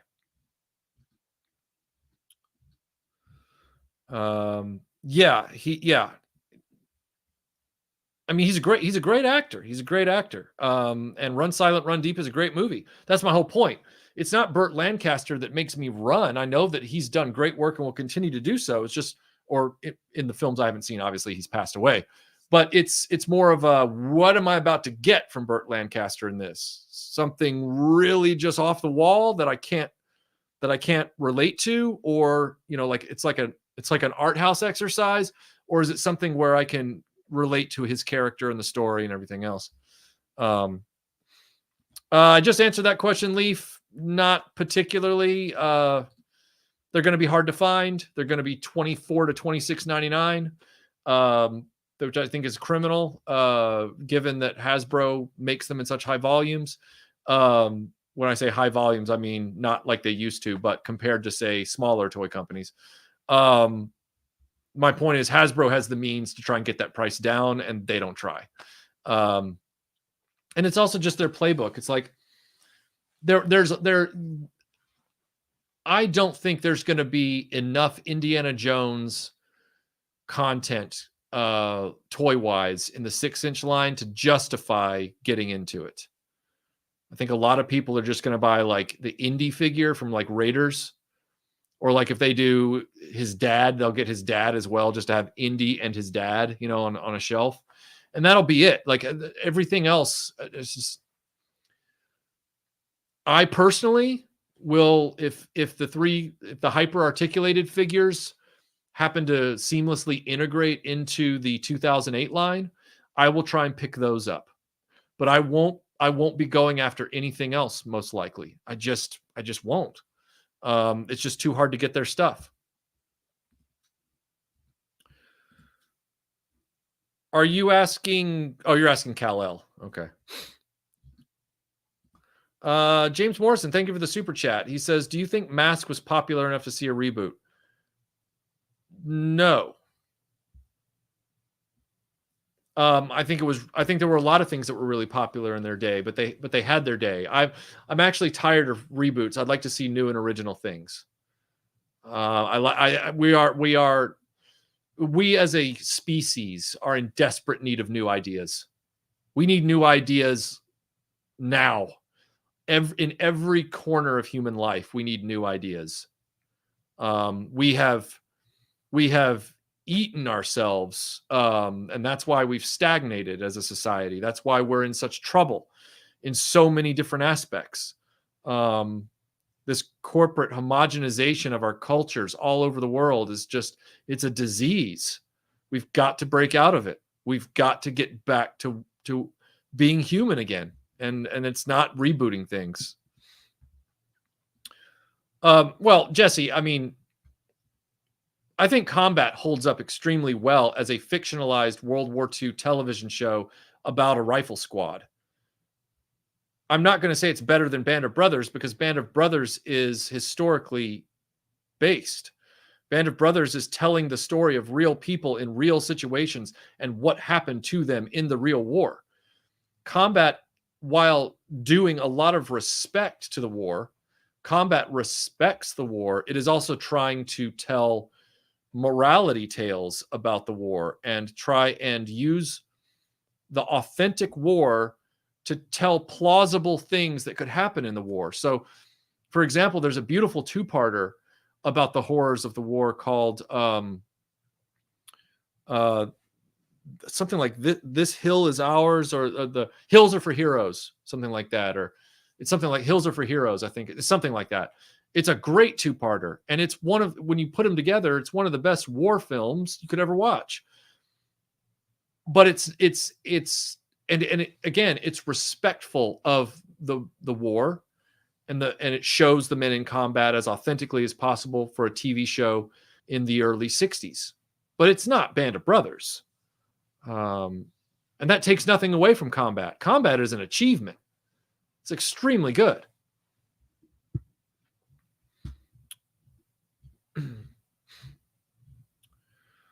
All right.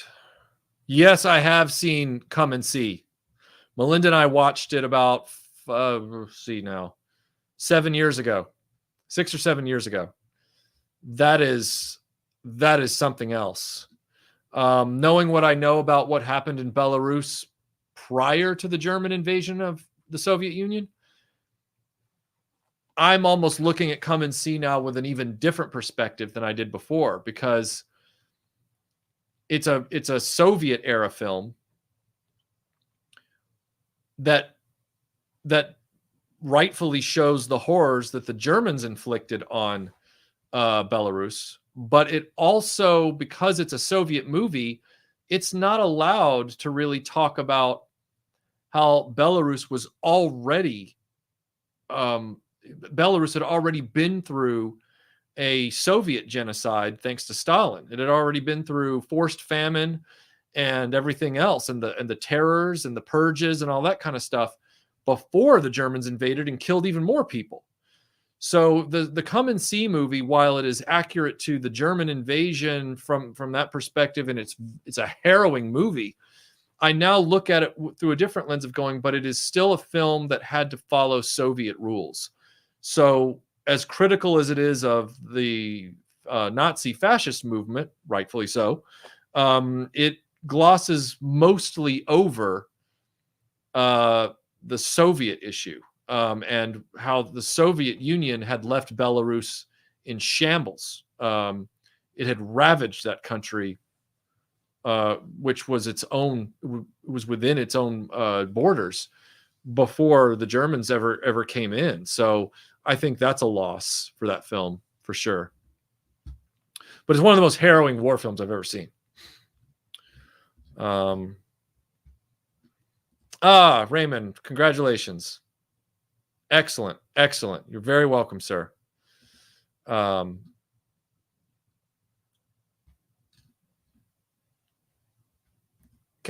yes. Thank you for being here. Yeah, take care, everybody. I'm also going to head out here in a second. Yeah, I know. And again, like, I'm not going to like be mad if Mask comes back. Like, I'm not sitting here saying, oh, but how often is a reboot any good? I mean, we've seen Masters of the Universe Revelations. That's my thing. It's okay for a story to end. And it's also okay for a story to be old. What's wrong? Like, I think people are so obsessed with the new that they've trained their mind into believing that they can't go back and read an old story, even though stories are timeless. So they just want their old story to be new so that they feel okay reading it again or watching it again. And it's like, why don't we just start telling new stories while we proudly say Mask as a story is on my shelf next to this new story that I've really been enjoying? Earlier somewhere, somebody asked me if I'd seen Hornblower and Sharp's Rifles. And yes, I've seen both of those miniseries. They're both, one's based in literature, one's based in history, but both are from kind of the same time period. And I think they're excellent. I like seeing new things.